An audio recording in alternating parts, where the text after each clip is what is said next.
Do you have a time management issue or do you have a choice management issue? Hi, my name is Willie Miranda with the Ultimate Real Estate Success Blueprint, and I'm here with Trish Rulson, otherwise known as T. Ruley, right? Yeah. T. Ruley. And Trish and I have worked together for going on 10 years now. And she's seen a lot of my struggles with time management and choice management and has kept me in line for many years. But I think, Trish, we were just talking about it. It's always it's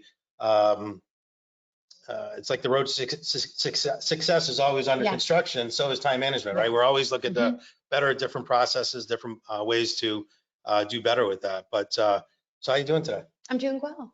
Yeah, this is one of my favorite topics, actually. It's just always something we're trying to improve upon and be better at in the day-to-day activities. So I think it's going to be a great call. Excited to share.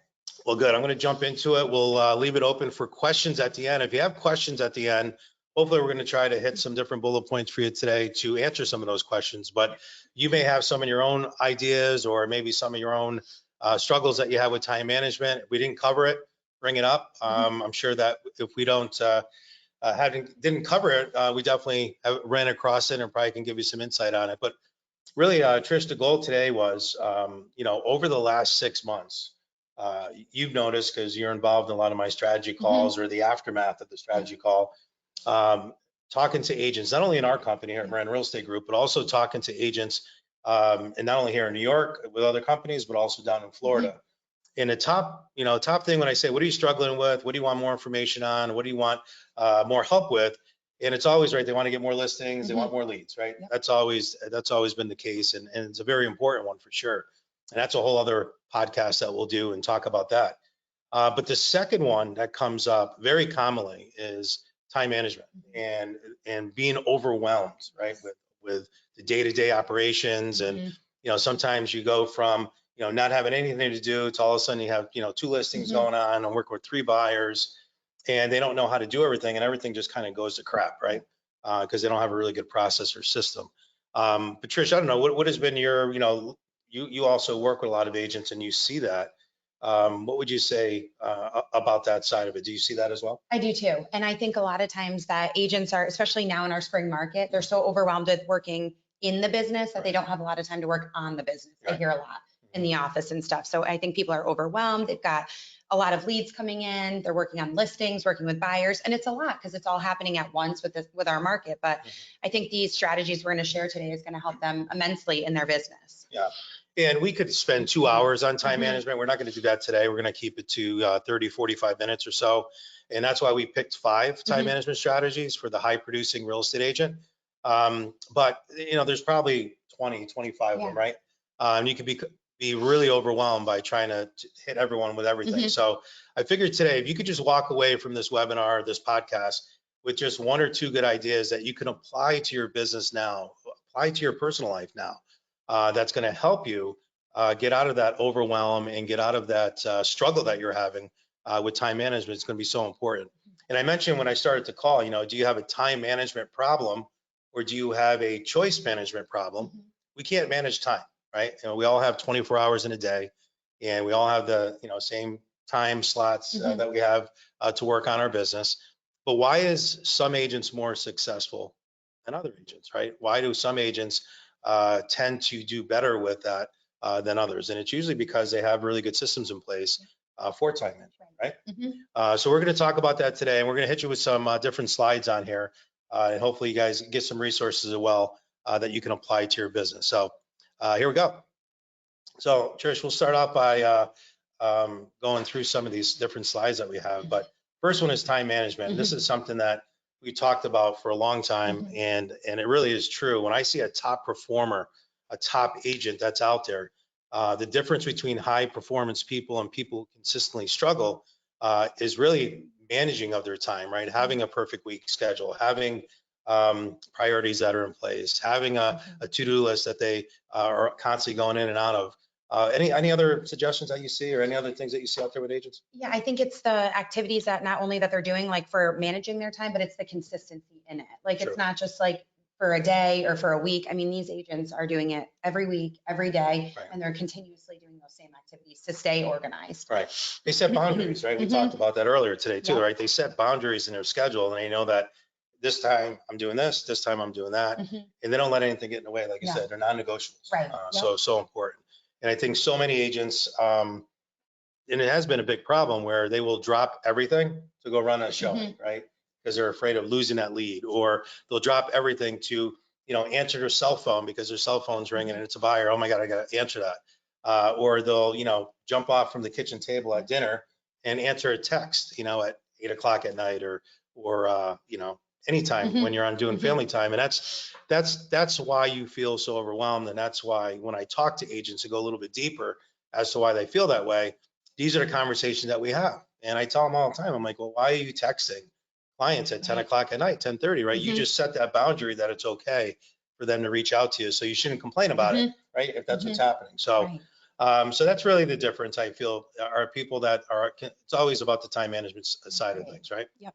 All right. So let's start with the first one, Trish, and I'll kind of give it over to you on these first 3 bullet points. Okay. But this is something that a lot of times, and I just had this happen to me. I told you, I just dumped my whole, right? I've been traveling over the last month and a half now, all over the world, it feels like. And, I got behind on some papers, some follow-ups, some different things, write notes down. We've been on masterminds together, and they all kind of just went in my notebook. They went in my backpack. And the other day, I just dumped it out on my kitchen counter. And I just started going through and going right back to this. But talk to me a little bit about brain dump and why it's so important. So I think like a lot of times in this business, people get overwhelmed because there's a lot of different activities going on. We're working on a lot of projects and stuff like that as well. So it can add up quite a bit. So what I like to do for the brain dump is I like to, anything that's going on in our head and we're say we're feeling overwhelmed, take a piece of paper, you can type it as well on a Word doc.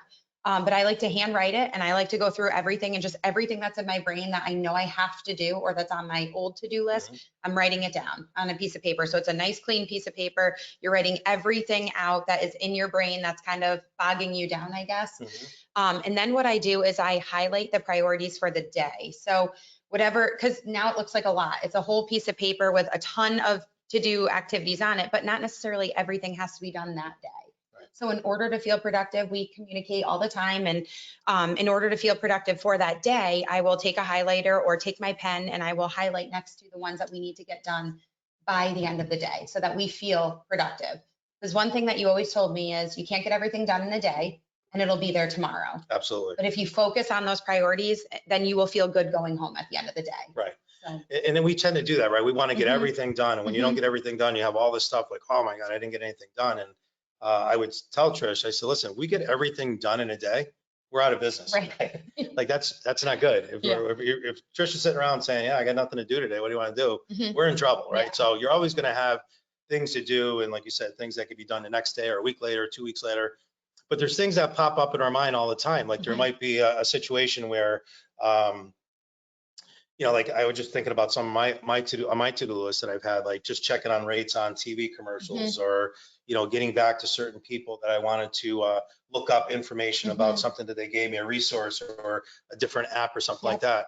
Like you don't want to lose it, but where do you put that information? A lot of agents tell me, well, I put them in this notebook and I have a thick notebook. There's all this stuff in there. And it's like so confusing, right? And what happens is when the agent is overwhelmed or confused, the agent does nothing, right? Nothing gets done. And that could sit in there for years and you're not going to do anything with it.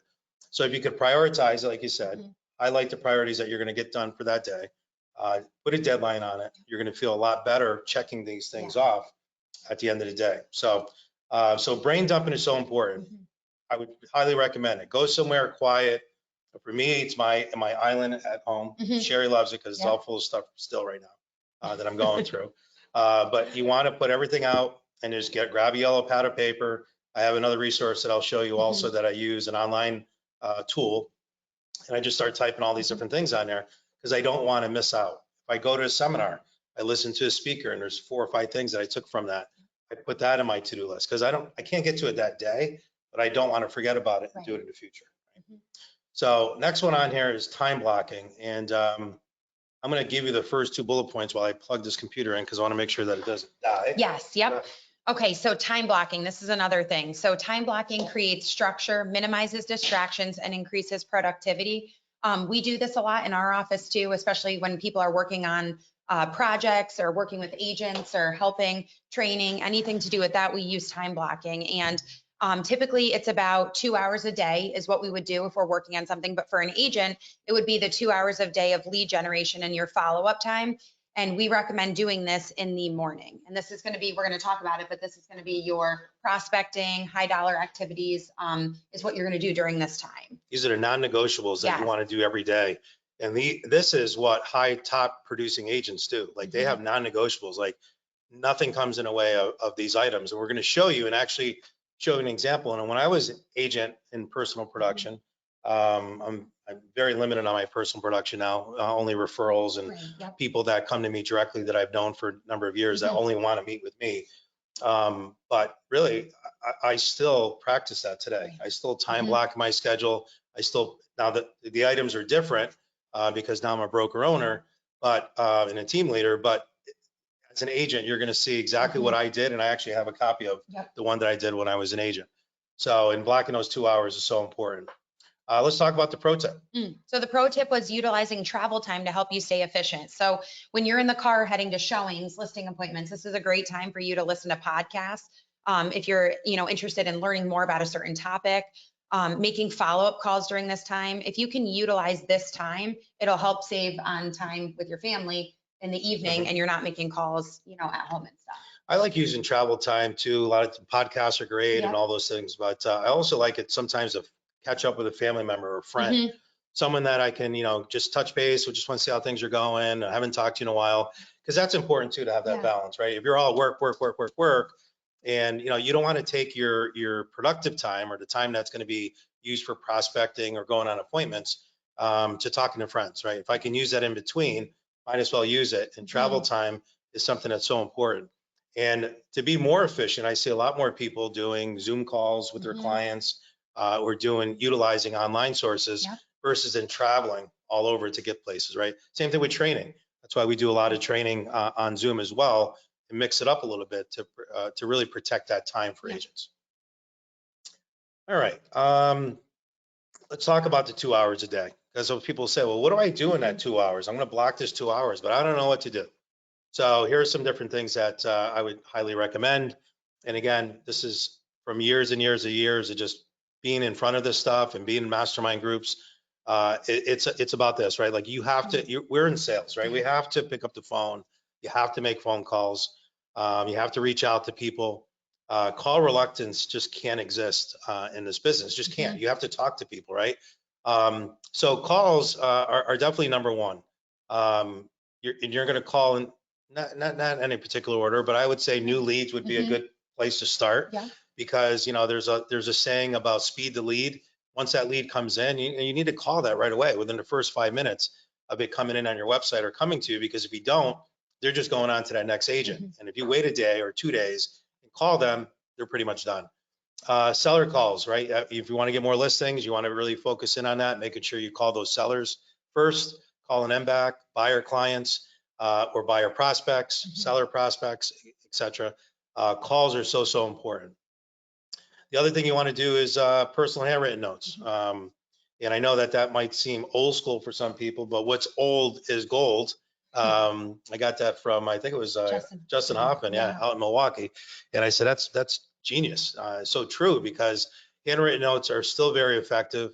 And I hear it every day from different agents that do personal notes. This person got back to me. This person said I was so nice. This made a difference of me getting a listing versus not getting a listing because they took that personal time and wrote that personal note. So that's important. That's what you would do in your lead generation activity. Talk about database, Trish. Yeah, during this time, you want to add and delete names from your database. So you should be in your database when you're making these calls. Right. You should be updating contact information. You should be adding new clients daily to your database, but you may be deleting names too for people maybe that you moved away, or people that maybe it just wasn't a positive transaction. So maybe you might want to remove them from your database, but you should be constantly in there during this time so that you can update those records. Yeah, in a rule of thumb, I mean, there's no rule of thumb, but everyone said, how many calls a day, how many ads should I do, whatever. It varies. Some of the top producers, I will tell you, minimum, they're telling their teams 10 conversations a day, Mhm. 10 meaningful conversations with new leads, seller leads, buyer leads, 10 a day. That's 50 a week. That's 200 a month. That's 2,400 a year. Mhm. You're going to have a very good year Yeah.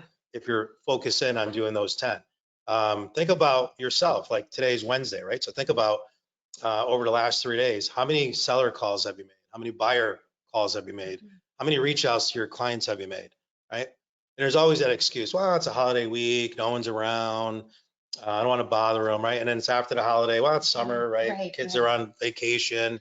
Tons of excuses we go through.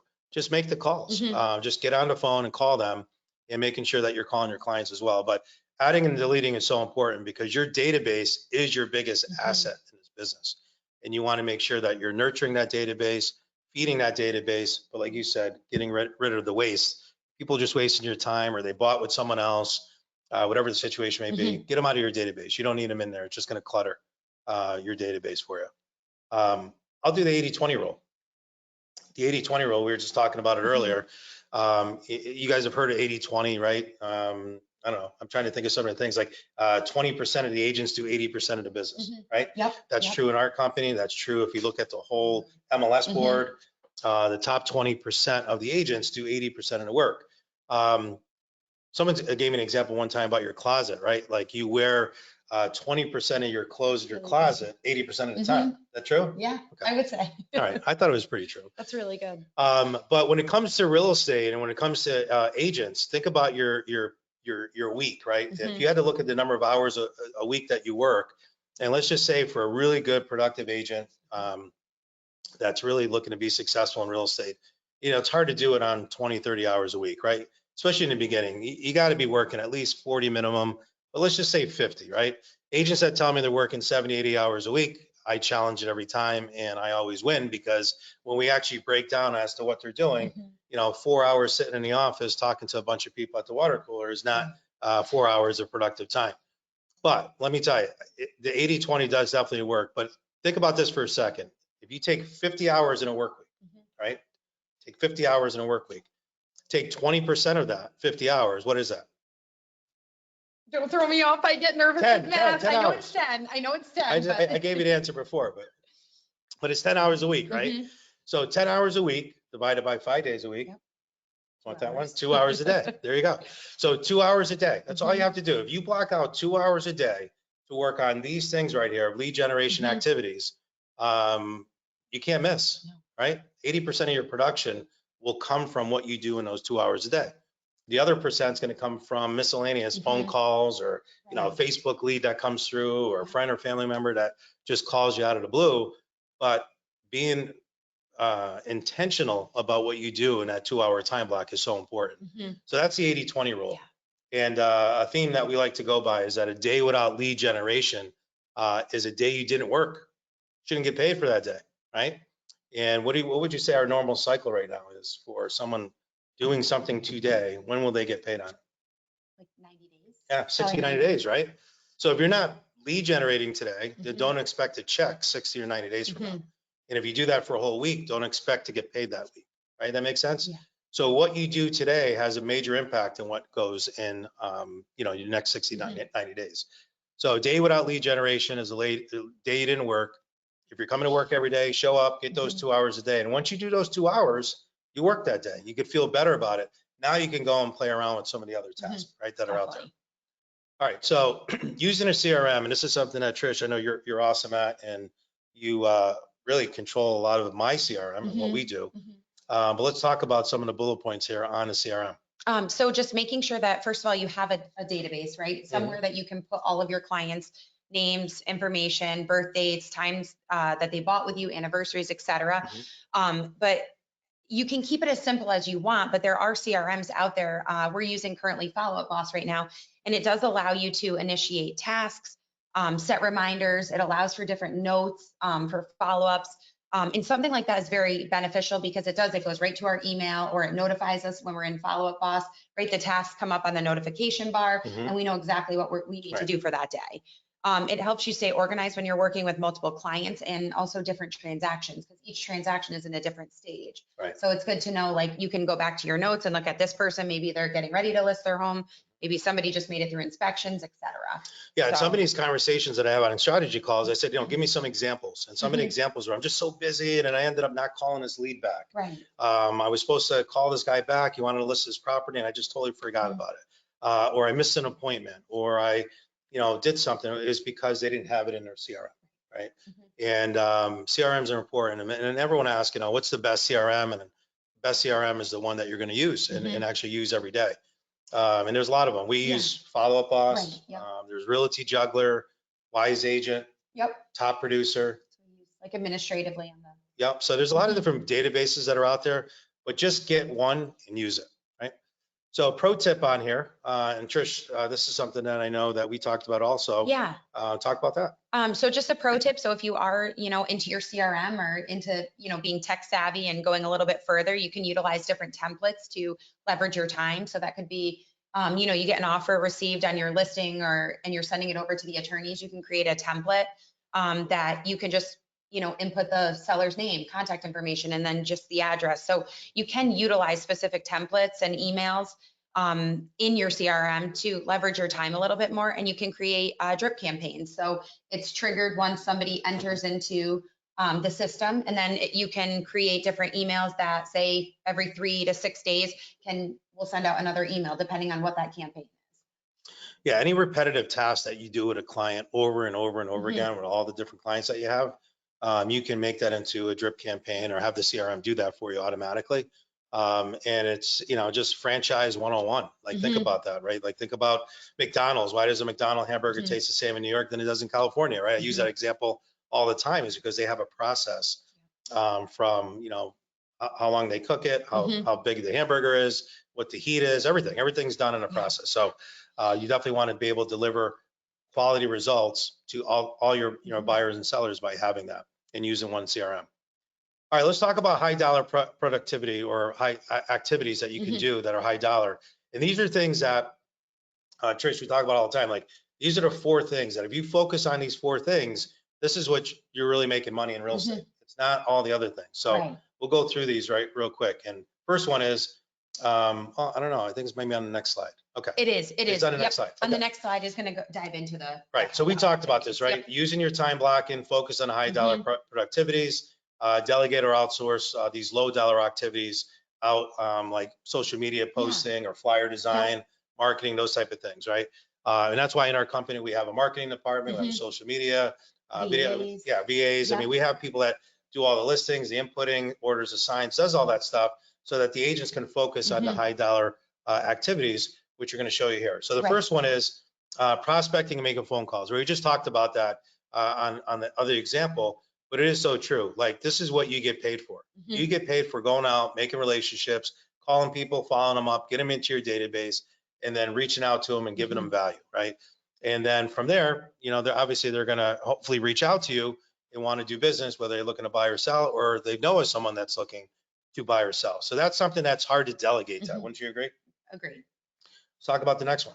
Going on listing appointments. So working with those sellers, they want to be with you and see you, right? You're selling their home. So that is going to be a high dollar activity that you want to make sure that you are prepared and going on those listing appointments. And we have a lot of agents and at our company that target sellers, right? They want to work with listings more because it leverages their time. So we have people that are making and targeting specific sellers in their prospecting.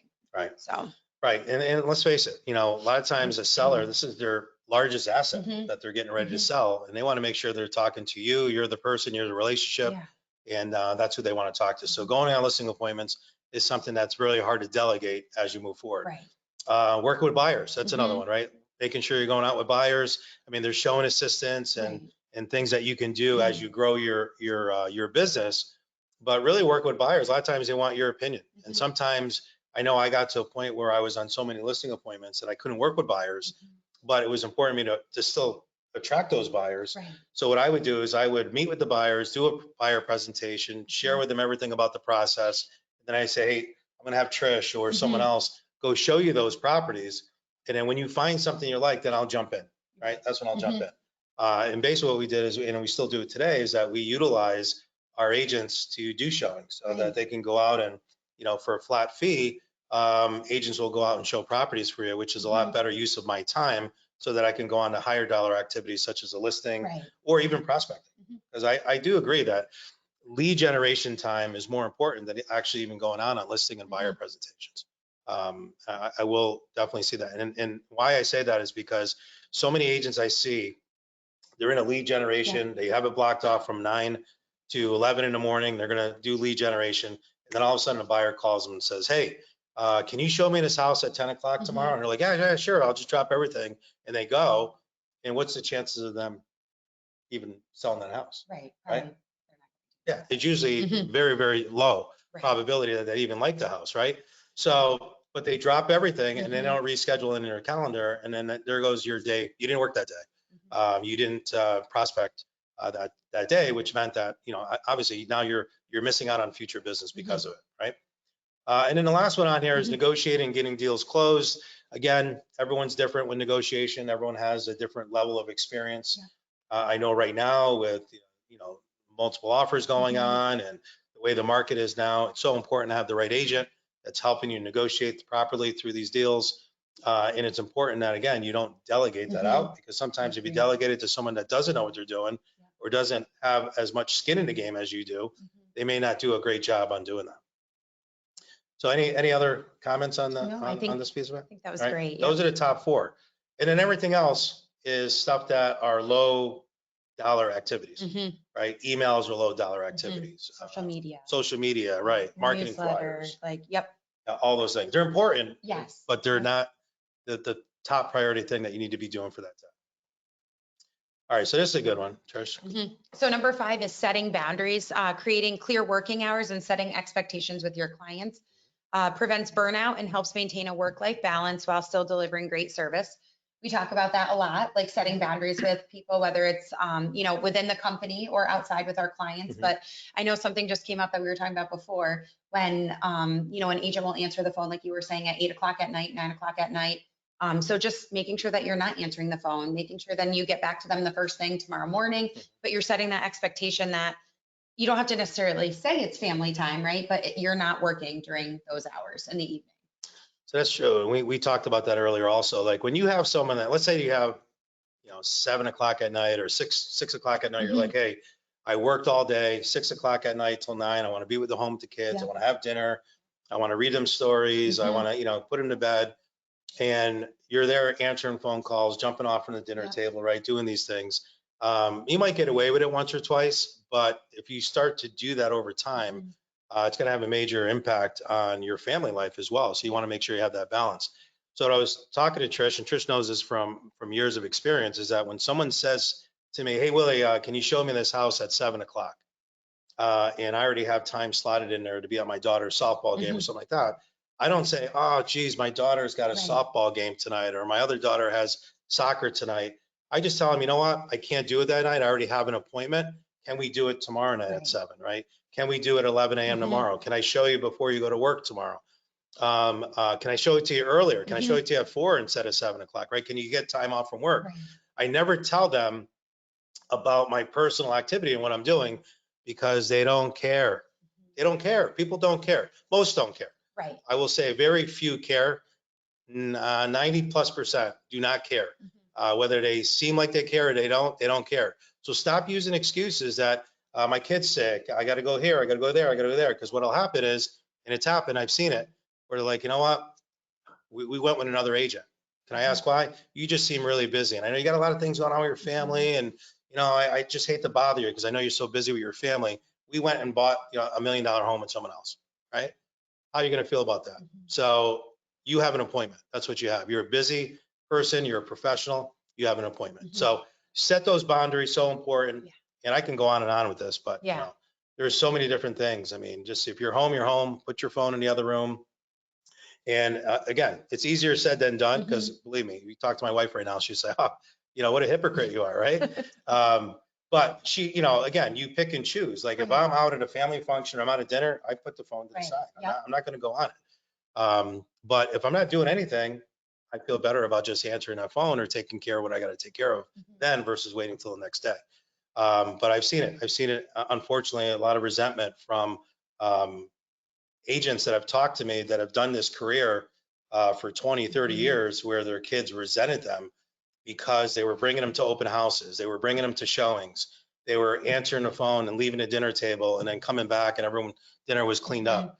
Or going to read their kid a story and saying, hey, I'm going to get this call and coming back and their kid's sleeping. Right. Think about those things, right? Yeah. Those are some sad situations. Yeah. So this business can consume you, and not to scare anyone, but I think if you look it up, the Google probably knows, you could probably look it up on Google. It's real estate profession is probably one of the highest divorce rates that are out there. And a lot of it's because of this whole time thing, right? The spouse, the other side not feeling they're getting that time, and a financial thing, right? They have the ups and downs of their financials. So those are the two major things there. So pro tip? Use a scheduling tool like Calendly to control your calendar and reduce back and forth. We use that a lot for you. Yeah. Willie uses it a lot for scheduling calls, and it works great. You just send the link out, and it syncs automatically with your calendar. If we don't want anybody to book during that time, you just block it out. Right. But it's awesome. It provides, if it's a phone call, we know it's a phone call. If it's a Zoom call, the Zoom is automatically done. It's so easy. And it leverages our time too, because we're not going back and forth with, okay, you want the phone call? Okay, oh, nope, the Zoom, and scheduling that. So it's great. It works for you 24 hours a day too. So it's an awesome, awesome tool. So check it out. All right. So those are the 5 tips, and these are just some different things and some resources. But Warren Buffett, everyone knows who Warren Buffett is. He said the difference between successful people and really successful people is that really successful people say no to almost everything. And I listened to him on a podcast one day, and he says no 100 times to one yes, right? And if you think about it, think about all the people, family, friends, clients even, that just throw all these monkeys, I say, on your back, right?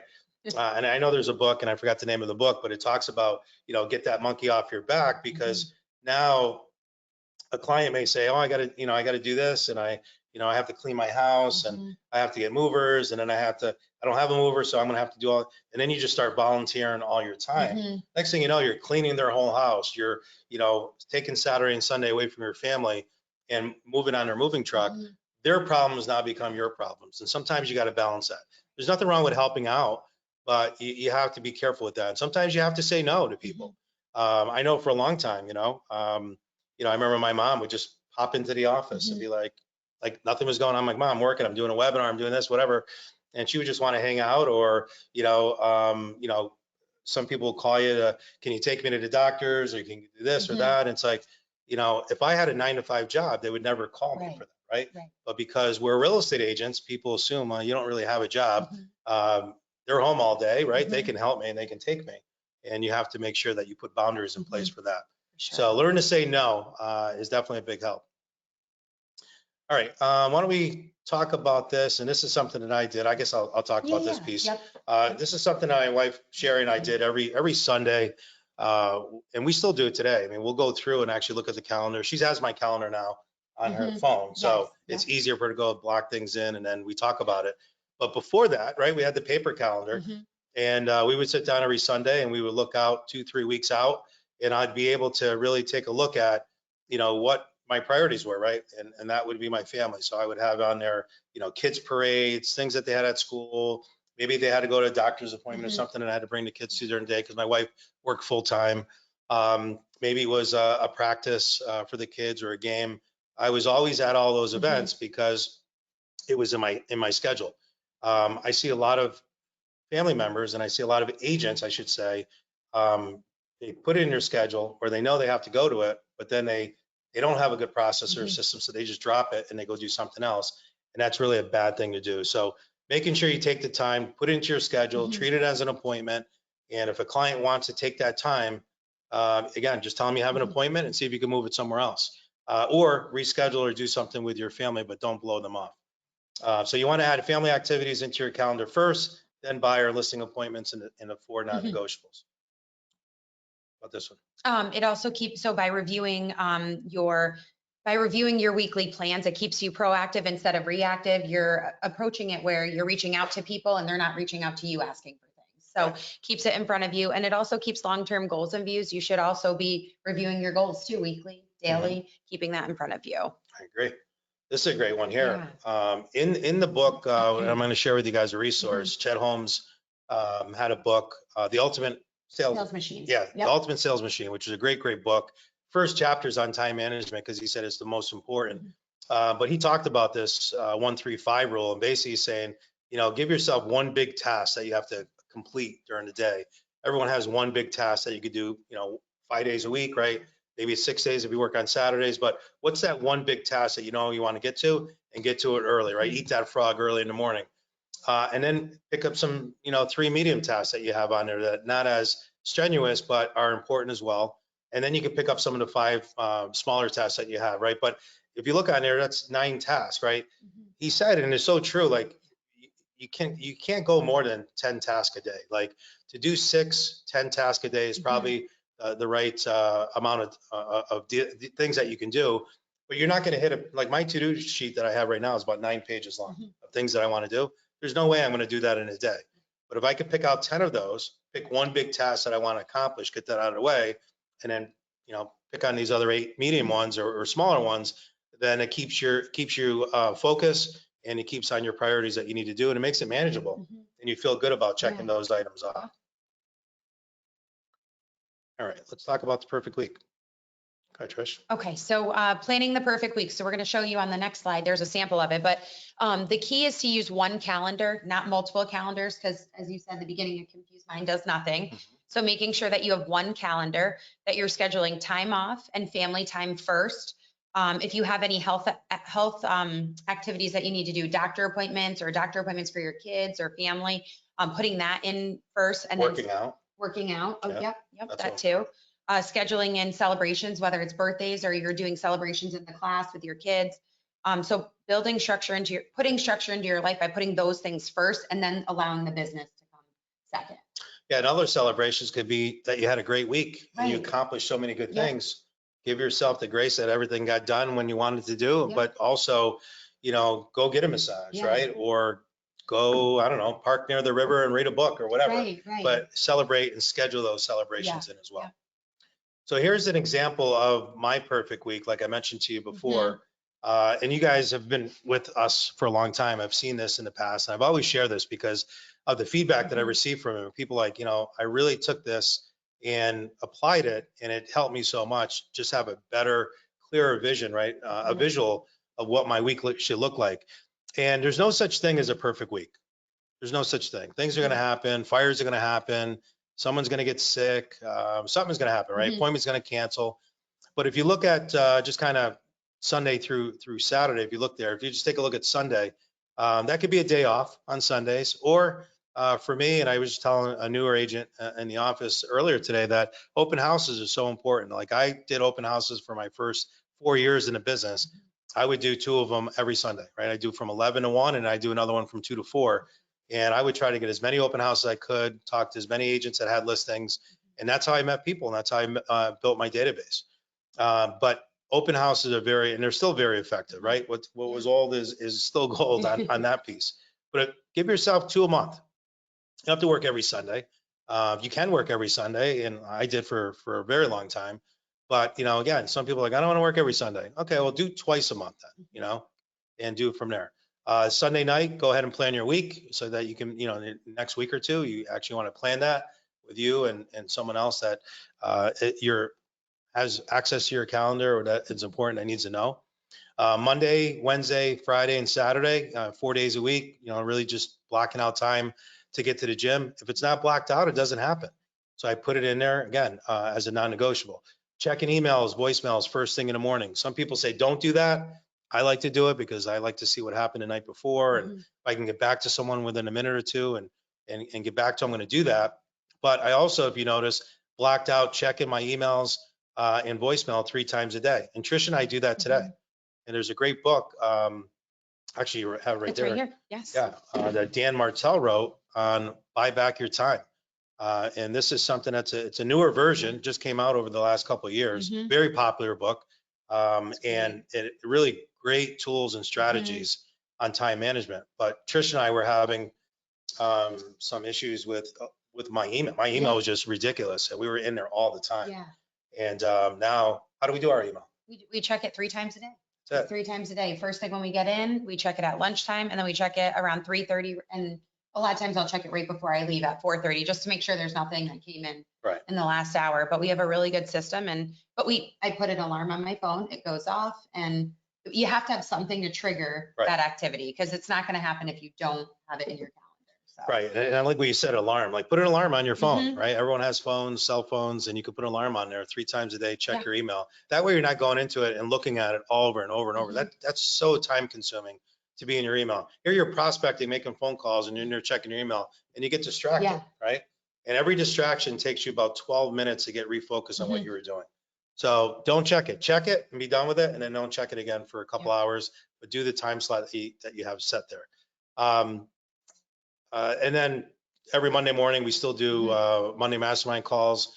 So that was, I was on Monday. I blocked out lunch, and I kind of joke at that because I always eat at my desk. And I know Trish, same with you. But, we block it off because sometimes you just need some downtime. Sometimes I might just, get in my car, take a little ride, whatever it may be, grab lunch, come back, and just kind of refuel, reset.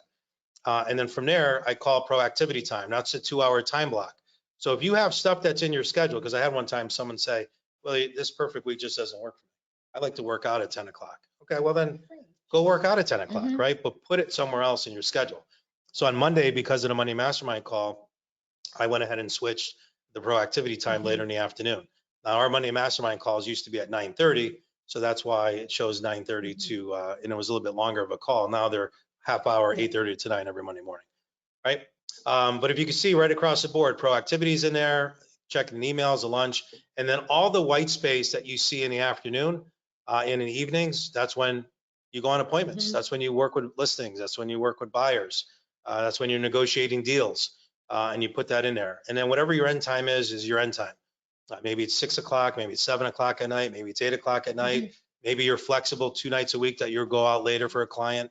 But again, at the end of the day, you always want to plan your next day. Every night I do this. I look at my calendar and I know, okay, I got to get up at this time. I got to do this. I got to do this, this. I have that, and I still do that today. But I like to have this subconscious mind working already on my next day. And there's sometimes that I'll see something on there the night before. And I'm like, I got to get up earlier. Or I got to prepare for this a little bit, or I got to research something so that I'm prepared on these appointments as we move forward. So that's my perfect week. So again, use it, change it, do whatever you want. It's been effective for many agents and myself over the years, and it's something that I highly recommend. Another great resource, calendar can only fit so much stuff in there, right? There is a software program called ToodleDo, as you see on here on the screen. And you can put it on your laptop as a desktop version, as a phone version as well on your cell phone. But anytime I'm out and about and I'm thinking about something, or I got to get a hold of someone, or I got to be reminded about doing something, I'll actually just open up my app on my phone, and there's a little plus sign. I hit the plus sign. I write whatever the task is. I hit enter, and it automatically goes into this. And I can print this out. So currently right now, actually this is 3 pages.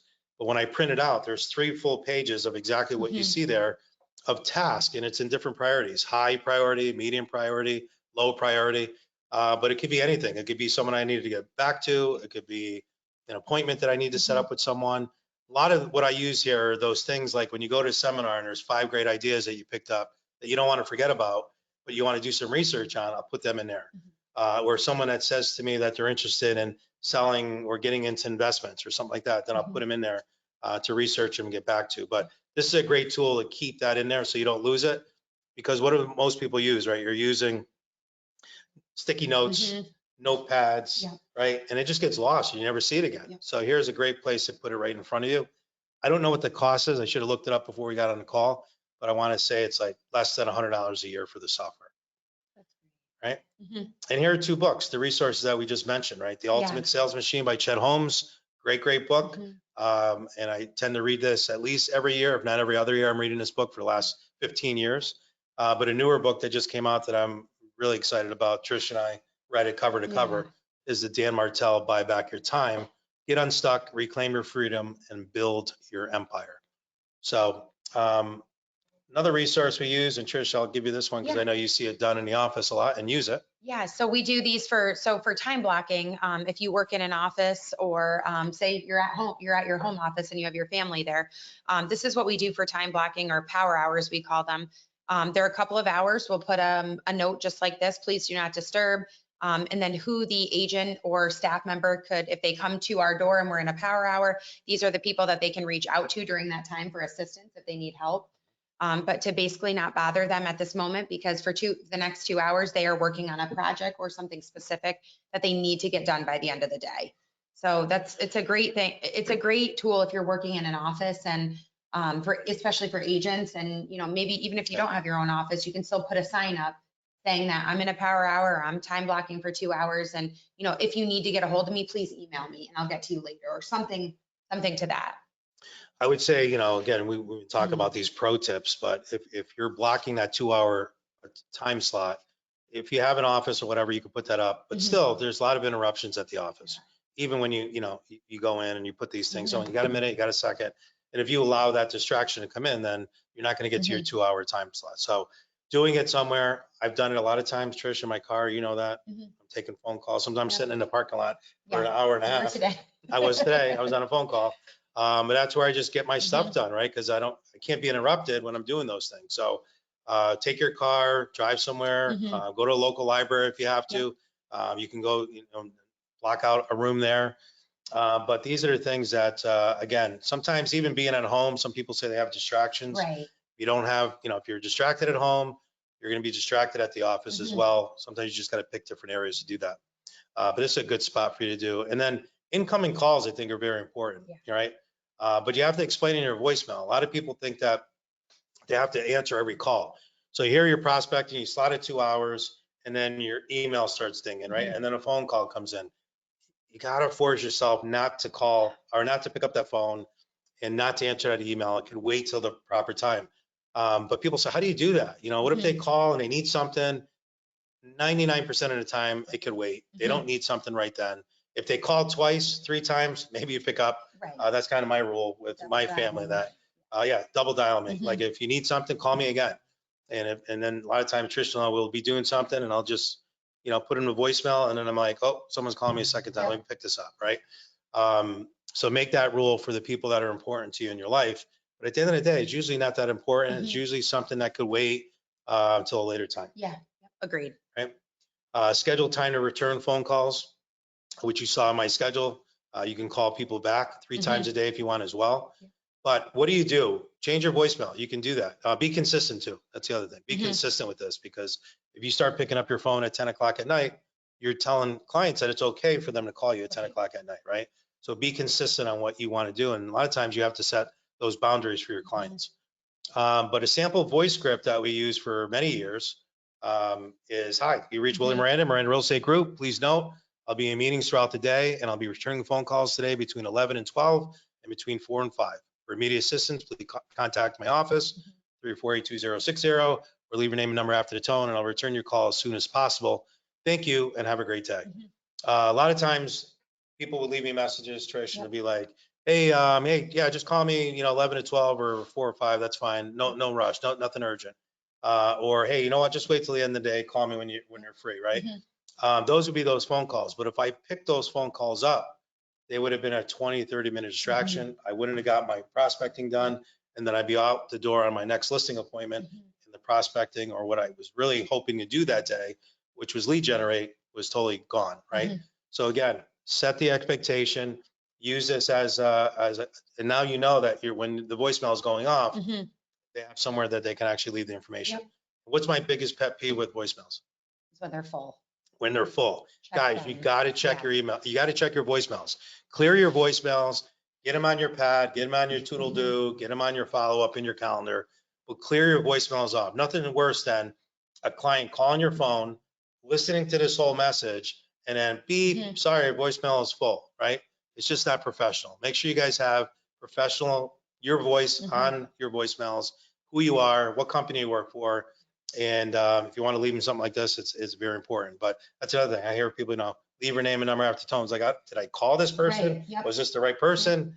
Definitely not that professional. Another resource, get a time set the timer. Yeah. 40 minutes, 45 minutes is probably the max that you can spend time on something where you need a little bit of a break, 10, 15-minute break, and then go back to whatever task that you're working on. That's another big tip there. So Trish, I think we hit our goal here of keeping it under 1 hour. This could be, like I said, a 2-hour conversation with that. If anyone has any questions, now would be the time to put them in the chat box or the question box.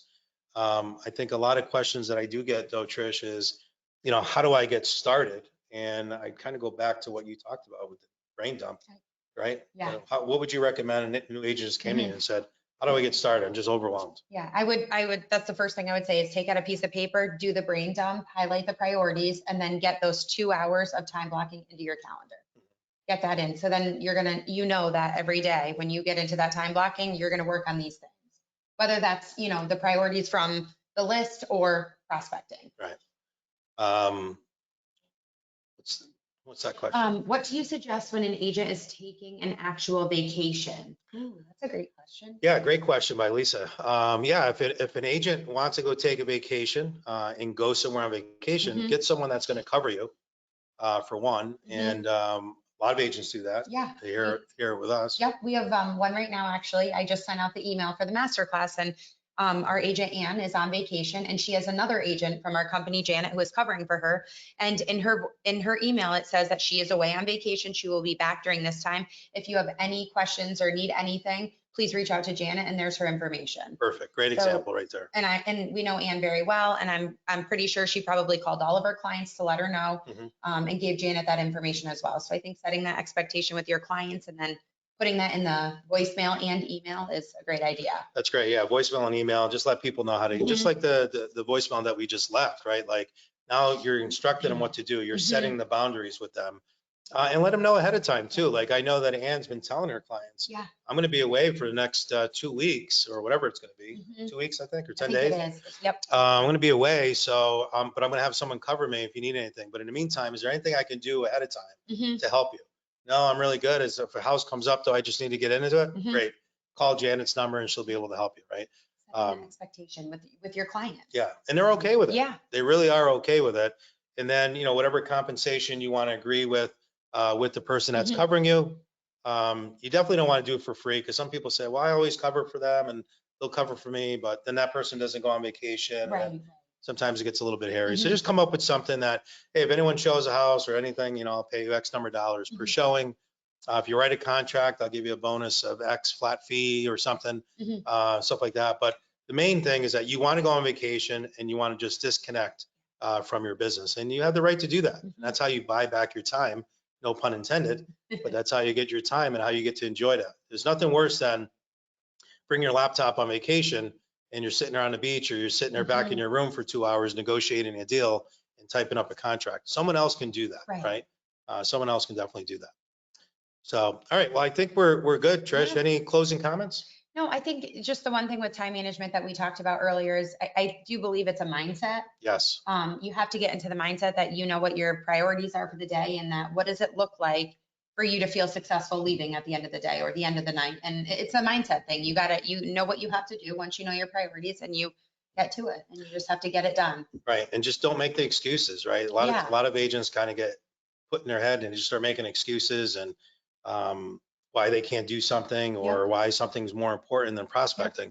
And it really isn't. I mean, prospecting, going on listings, working with buyers, negotiating your deals, that's the high dollar money making activities. So really try to stick to that, and then delegate anything else that you can, or make sure that you shift your priorities different. But it is a mindset. It is so true.